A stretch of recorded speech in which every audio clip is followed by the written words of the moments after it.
Okay, gang. I got a treat for you. Look, it's Mama and her babies.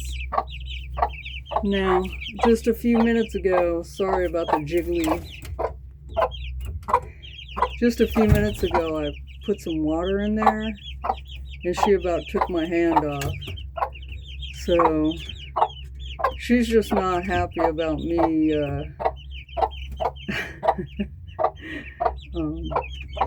putting my hand in here at all. But they are so adorable. Look at you. You're so adorable. I'll bring you some more food in a little bit. Alright.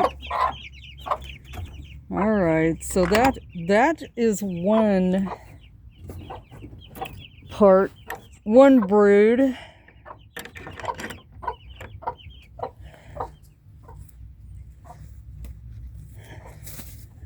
I got another one over here.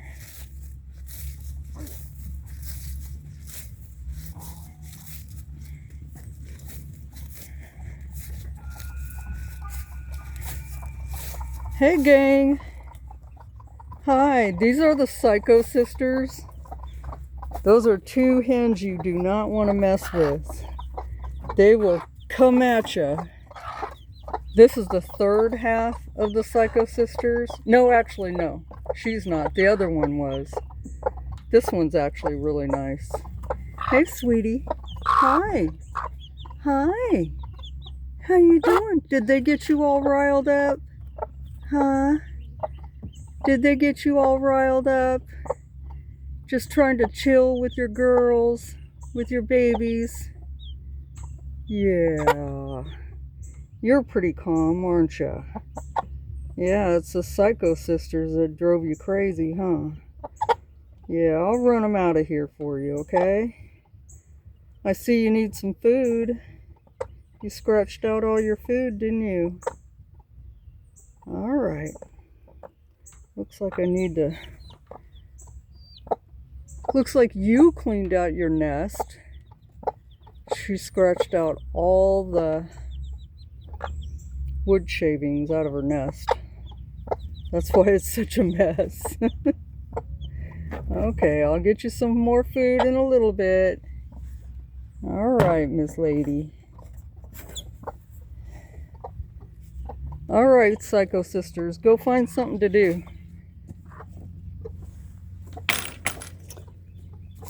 So those are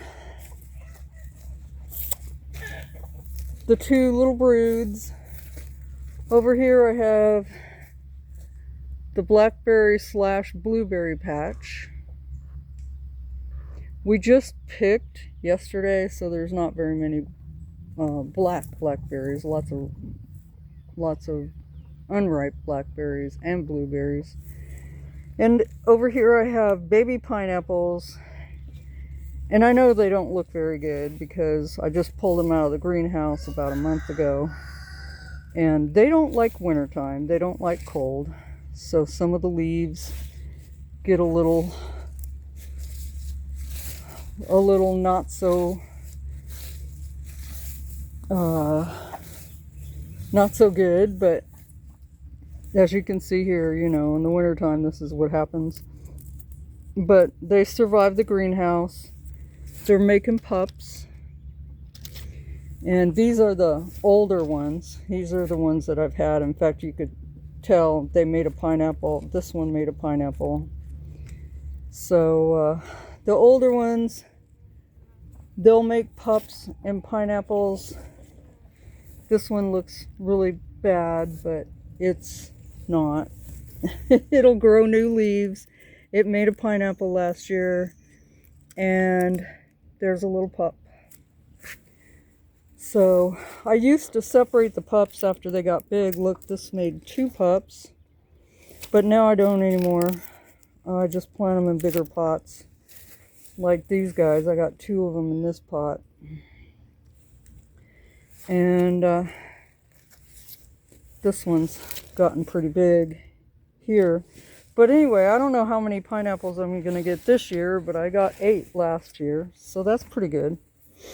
And then I've got a loquat tree here, and unfortunately we don't get fruit because it bears fruit in the winter, and the flowers don't like the cold. And, well, it actually starts bearing fruit. It starts flowering in the fall, and then the tiny fruit don't make it through the winter. But I use the leaves. The leaves are anti-inflammatory. And so what I do is I will pick the young leaves like this. And I pick, I don't know, I don't really have an exact amount, but I pick leaves, and then I pick, pardon my shirt, this is my garden shirt, so it's stained up. And I wear it all the time because it's got, I sprayed permethrin on it to keep the mosquitoes and the no-see-ums away. But anyway, I throw a bunch of leaves in the pot with a bunch of mulberry leaves and moringa leaves. And I usually throw in a couple cinnamon sticks and some ginger. And I simmer it for about, I don't know, half hour or so, and then I take it off the heat and let it cool, and then I pour it into jars and refrigerate it, and I drink that as an iced tea. And when I stopped using it, all my pain came back, and I had a really rough day yesterday because I had stopped drinking it and switched back to regular tea. So now I'm back using the medicinal tea again, and I feel much more energetic today. Anyway, these are blood orange trees and lemon trees that I've planted from seed, and I took those out of the greenhouse about a month ago as well. And at some point we're going to build out another larger greenhouse, hopefully this fall. And I can plant these trees in the dirt because they're getting really too big for these pots. They're not really pots, I use cloth bags, but they serve my purpose well. This is a fig tree. This is a different fig tree. It's from, it's a LSU purple, and so it was created for our climate. And when we first got it, we just got like a stick. And it didn't do anything. It didn't sprout out leaves or anything for the longest time. And we thought it was dead. So we just left it in the bucket. And then all of a sudden, it just started sprouting a bunch of leaves from the bottom and a bunch of branches from the bottom. So I think it's going to do well here because it seems to be taking off, and it's still in the 5-gallon bucket. We'll plant it one of these days. And speaking of figs, oh, and by the way, we're in the backyard now. And this is June 8th, 2026. And I'm the boomer prepper. This is an avocado tree that was specifically created for our climate. And because here in eastern Alabama, it does get really cold in the winter. Oh, I see a bee over there. That is wonderful. No, is that a bee? No, that's a wasp. But anyway, wasps pollinate too, so we leave the wasps alone around here, even though we don't really like them, but they do pollinate. This is a peach tree. We had a little problem with fungus last year, but we sprayed this with copper and neem, so hopefully the peaches, ooh, we got peaches. Hopefully they will do well this year if we can keep the squirrels away. This is a fig tree that I grew from a cutting. And we just planted it like a couple months ago, and look at this, it's already making figs. I didn't realize that. It's already making figs. Hi, sweetie. There's Callie. And as I said in the other video, I learned the hard way that I need to fertilize more and water more. This one's got figs now. What you see down there is a little bit of Miracle Grow, but underneath that Miracle Grow, a couple months ago, or about 6 weeks ago, I cleaned out the chicken coop and I put everything in a big bucket and walked around and distributed the chicken poop. So you could say that I was the chicken poop distribution center for a day. And now we got all kinds of figs. Got a bunch of them growing on here. And this fig tree in particular was really struggling. I didn't think it was going to make it. And now it's making figs and it's happy. So there you go. We got an apple tree down here, and it's still small. We've had it for a couple of years. I think the problem is the soil, because this is back where I lost elderberry. So I think the soil is, it's kind of pure sand. So we're going to have to do a lot more fertilizing this year. It's funny because the apple trees, they're so-so. But that orange tree down there is really thriving. And I just want to stop and show you one little thing here. This is called Usnea. It's a lichen. And when it's rainy and wet, it grows on the oak trees. And then when the wind blows the tree limbs down, we can collect it. Why would we collect a lichen? Because it's one of nature's best antibiotics. So it's kind of rubbery and really hard to, you can't really cut it. I've tried cutting it. What I do is I pick it and I put it in a jar of water, sort of rinse it off real good, and then instead of blending it up like I do most of my herbs, because it's not going to do any good, it'll just break the blender, I put it in a jar with vodka or Everclear, and I just make a tincture out of that. And I've tried other ways, but like I said, it's pretty rubbery, especially when it's dry. It's a little more pliable when it's wet, but honestly, it's just, it is what it is, But I have used it. I try to stay away from conventional medicine as much as possible. I am a nurse, so yes, I am a drug pusher.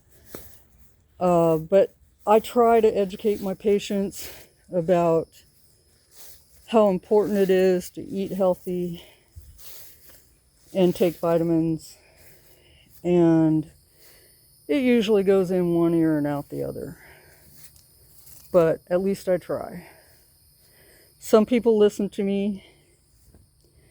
Some people ask me about home remedies, and I try to help them when I can. These are more citrus trees, and they need to be planted into the ground, but they're doing well. More blackberries. This one was just an opportunistic blackberry that just popped up. This is my bay tree. Oh, and I forgot to mention, that is oregano. And that's St. John's wort. I did have elephant garlic in there, but it didn't do so well. So I pulled it, and I'm going to replant it in the fall somewhere else. More oregano. More oregano. And the reason why I have so much oregano, I also have a bunch growing up on my patio. The reason why I have so much oregano growing is because it is a natural antibiotic, antifungal, and antiviral. It's great for topical use, but it's also great for internal use. And as I said before, this is our blackberry / blueberry patch. And even though we picked yesterday, you can see we've got some blueberries ripening. Look at that. We get lots of berries out of this little patch. Look at this. And the blackberries, we picked the blackberries last night, and there's already a ton more. They're everywhere. Beautiful blackberries. We pick them every other day, but I don't know. I see some ripe ones here. I might have to come back and with my bucket. And I'm really surprised at the chickens. I figured this blackberry bush was for the chickens because they could get to it. I'm really surprised that they have not. So over here we have these over here are Cherokee purple tomatoes.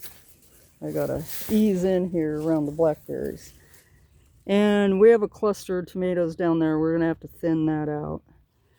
But Cherokee purple tomatoes, you have not tried a tomato until you've eaten a Cherokee purple, because they are amazing. They are so sweet, so fruity. Oh my God, they're so good.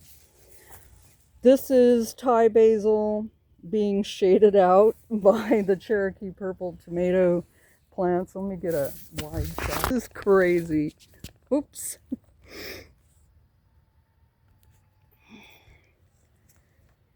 Look at that. These Cherokee purple tomatoes are just like off the chain.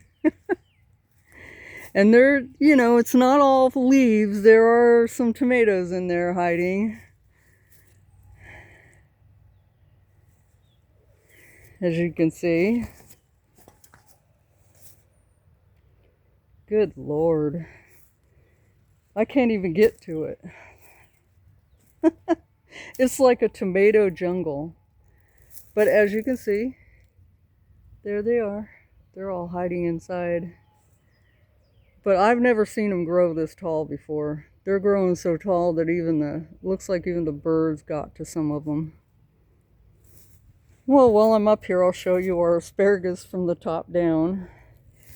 We've had that asparagus for about, oh gosh, since we moved in. We planted it when we moved in, so it's been about 6 years, 7 years. We've been here for 7 years. Here's some more tomatoes. I forget what they're called, but when the green part turns red, that's when we pick them. They're a little smaller variety. We got some cucumbers growing here. These, oh, here's one I can show you. These turn yellow when they're ripe. And this one is ripe. Got a little bug holes in there. I probably won't eat that one. I'm not into bugs. That's why we grow our own food. I don't want any of Bill Gates's bugs. So this is our kale patch.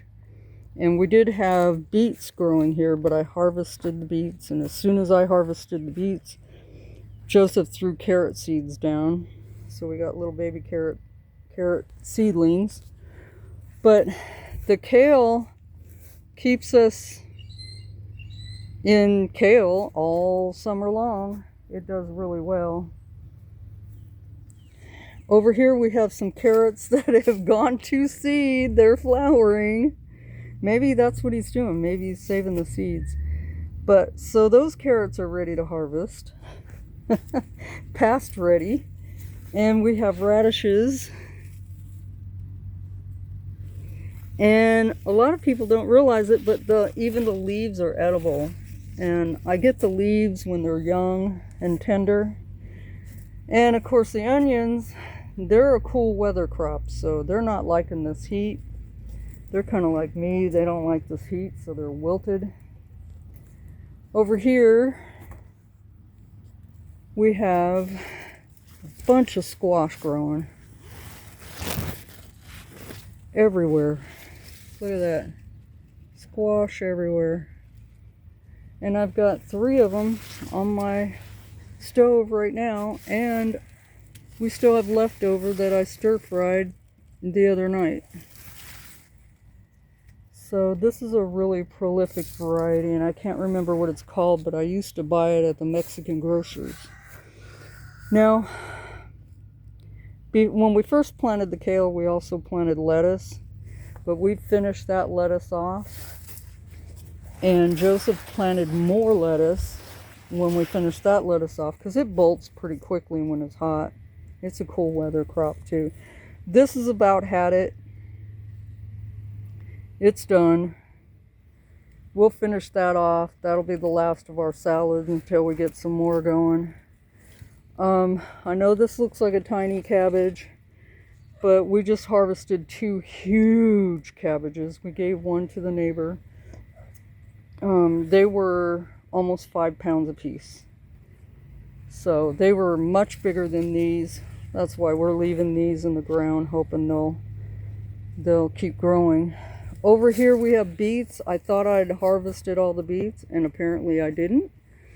And these are ready for harvest. You can see there.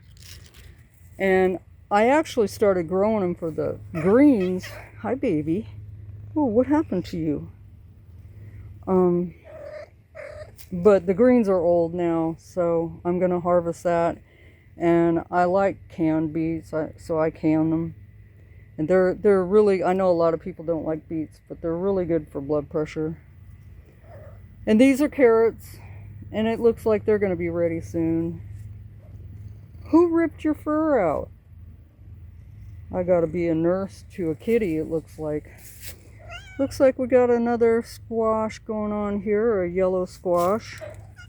Hi, baby. Yes, I love you too. We had some peas.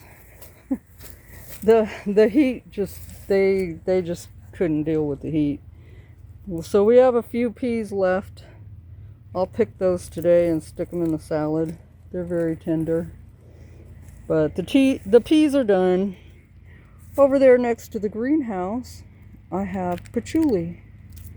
And they seem to like it in that spot, so I think I'm going to move the rest of them there. The leaves are used for the essential oils.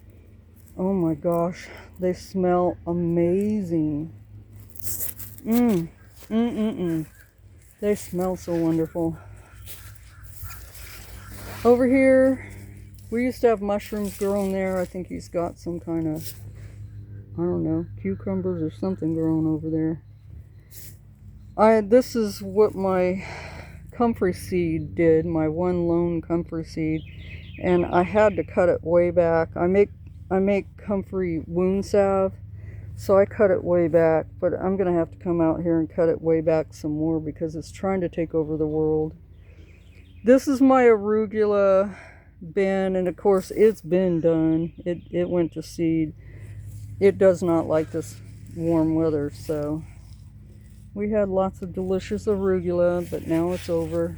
I'm hoping it self-seeds, so I'm just going to leave it. This is our chard. And these are pepper plants that they overwintered in the greenhouse. So this one's doing okay. It's growing out. That one, it's trying to make peppers, and it's like so pitiful. Oh, look, a spider. I don't know if you could see it. Not sure what kind of spider that is. But this one's doing really well. I gotta pick this pepper down here. And that's just from a pepper plant that I overwintered. I just stuck it in a pot and overwintered it in the greenhouse. That's another one. These 3 tomato plants here, I don't know what they are. I just rescued them. They were the last of the seedlings. Joseph planted a bunch of seeds, and they all grew, and he gave away a bunch to different people, gave away to the neighbors, people at work, and planted all the ones that he could plant. And there was like 4 of them left, and they were just so 5 of them, and they were so pitiful, and I felt sorry for them because they were all drooped over. So I put them in these pots where, ooh, a mosquito just landed on the phone. Ooh, I got him. Gosh, Alabama mosquitoes are huge. Anyway, I don't know which kind of tomatoes they are because, you know, I just they're orphans. But this one I think is Everglades tomatoes.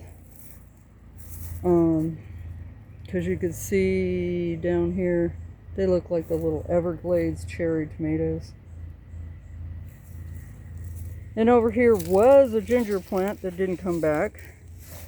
And over here is Chinese yams. And they came back from, the mosquitoes are attacking me. They came back from a year ago. So we were pleased to see that they came back.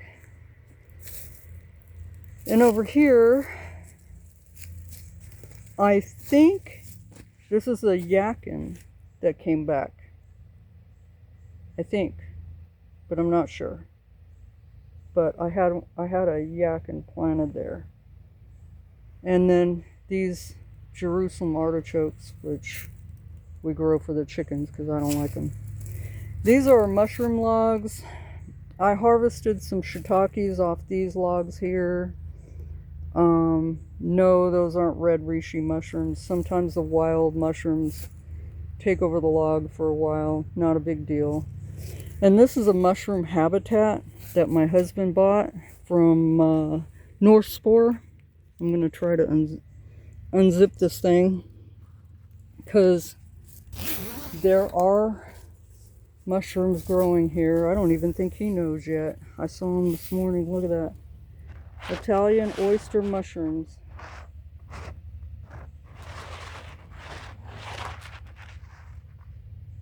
Quite a lot of them. Now it looks a little dry in there.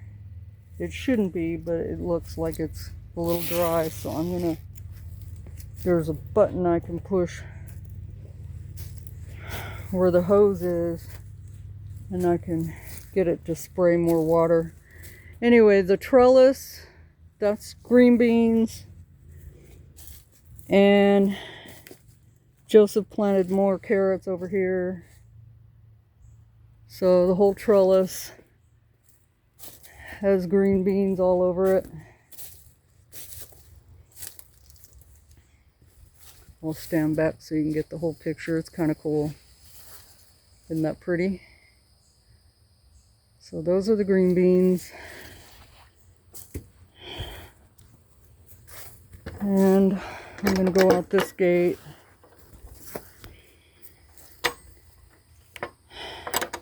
But I need to close this other gate. Don't piss off the fairies. Hi, baby. She knows how to get out. She's resourceful. But if I don't close this other gate, the chickens will get in there. Over here, more citrus trees. And this is eucalyptus. Wonderful eucalyptus. One last thing, I was going to show you the greenhouse.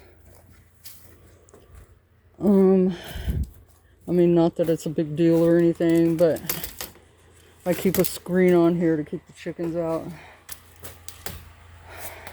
More blood orange trees, avocado trees, and my aloe farm. The aloe loves the shaded greenhouse. And I use the aloe for digestion and other healing not tinctures, but other healing teas and potions. Anyway, that's it for today. I gotta get back under the air conditioner.